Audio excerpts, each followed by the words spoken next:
Let's move on. Well, let's talk about the other show. Let's talk about Smackdown that just happened yesterday at Madison Square Garden. Yeah, WWE is just cool again, bro. You got Jalen Brunson and Tyrese Halliburton having a stare down at MSG. Jalen Brunson running in the ring with a steel chair, pal, scaring away Tyrese Halliburton. Like his 1985 pal, the baby face in the garden is scaring away the dastardly heel.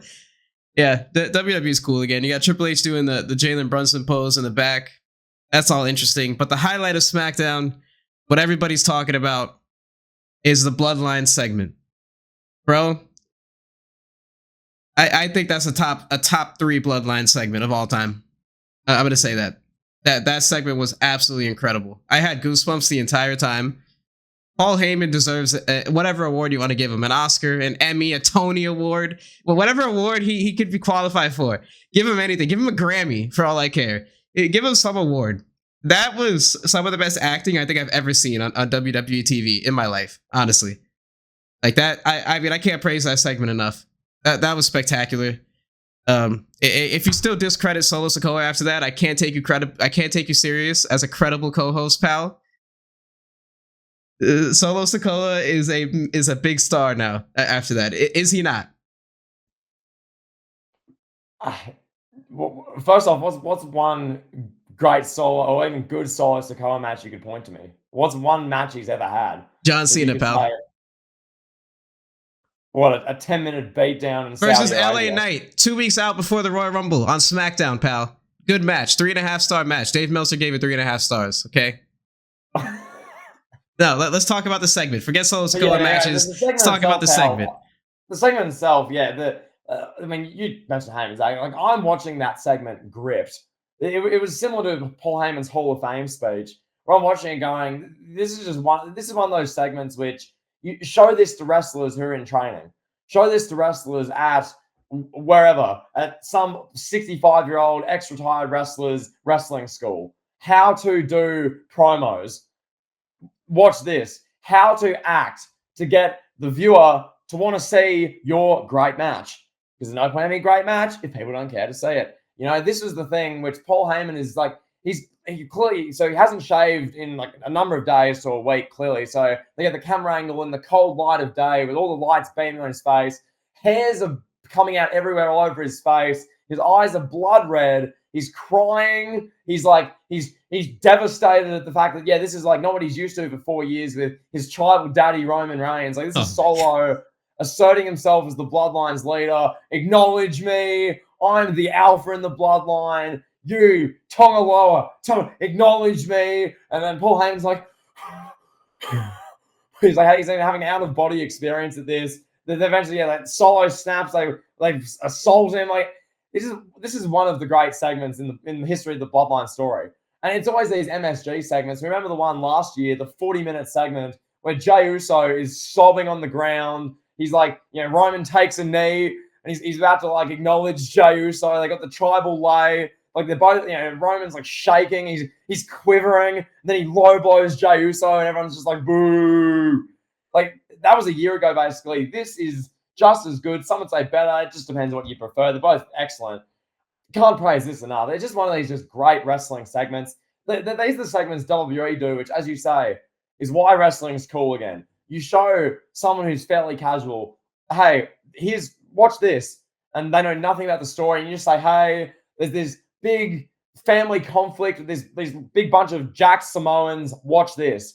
And then you've got Solo Sikoa being like, I'm the real tribal chief, blah, blah, blah, and Paul Heyman, and then they assault this humongous walrus, and he's crying through. He's like shaking on the ground. He's been assaulted. This is brilliant. This is content that anyone can get entertained by. You don't need to have watched 4 years of being the elite to be entertained by this. You don't need to understand a New Japan match catalog. You don't need to have watched New Japan Pro Wrestling, whatever at Joshi Hall in 2019 to understand why we should care in 2024. It's just a great storyline. So shout out to everyone involved with this. Couldn't say more great things. Brilliant.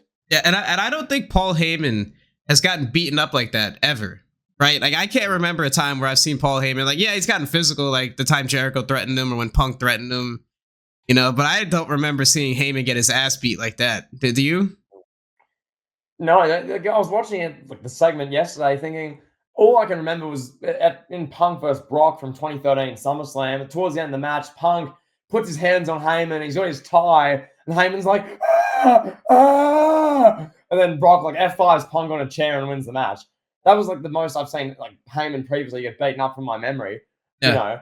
Like that's about it. And now we watch this, and you go, oh my god, you've got these 3-4 Jack Samoan like killers beating up Paul Heyman, destroying him. Like then they're getting all the camera shots. Pal is what I love. The shots from like down below. You've got Sikoa like standing over Heyman. Heyman's just like on the ground flailing like a walrus. It was just unbelievable content. This is the content Tyrese Halliburton and Jalen Brunson get to enjoy in person.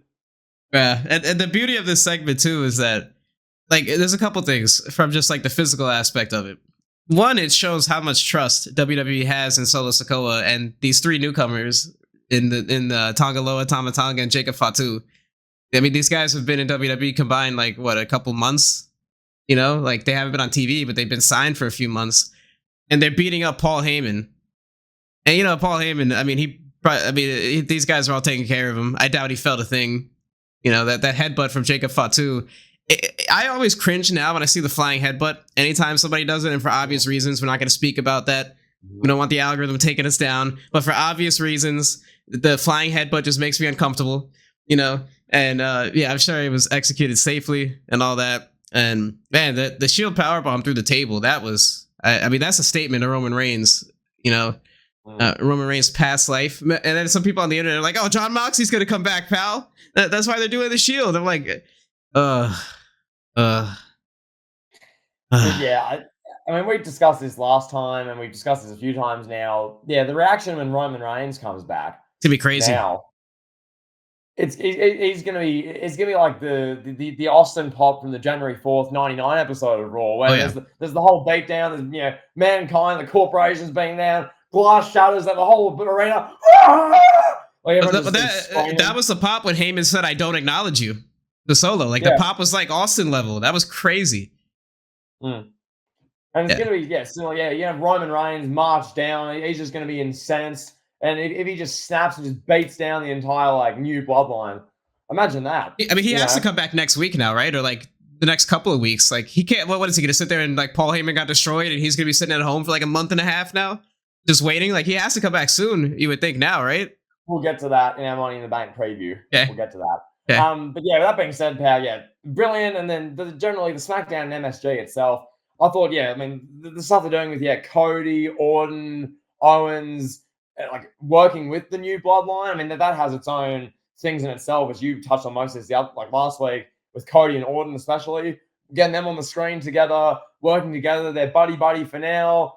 Who knows? Mid-match, maybe Orton RKO's Cody randomly. Like however they want to do it, I don't know. That takes Cody out. Orton walks off, and Owens just gets beaten down by the 3 of them and takes a pin. I don't know how they're going to do it. But we'll get into that. Yeah, we'll get to that shortly. But SmackDown itself is. How good a content is it for Logan Paul to be like, hey, I got Tyrese Halliburton, bro. I'm in MSG. I got Tyrese Halliburton. Like that's just so funny, bro. Like it's incredible with WWE. Like I can't believe we're getting in June. Was it June 28th, 2024? We're getting an all-time great episode of SmackDown.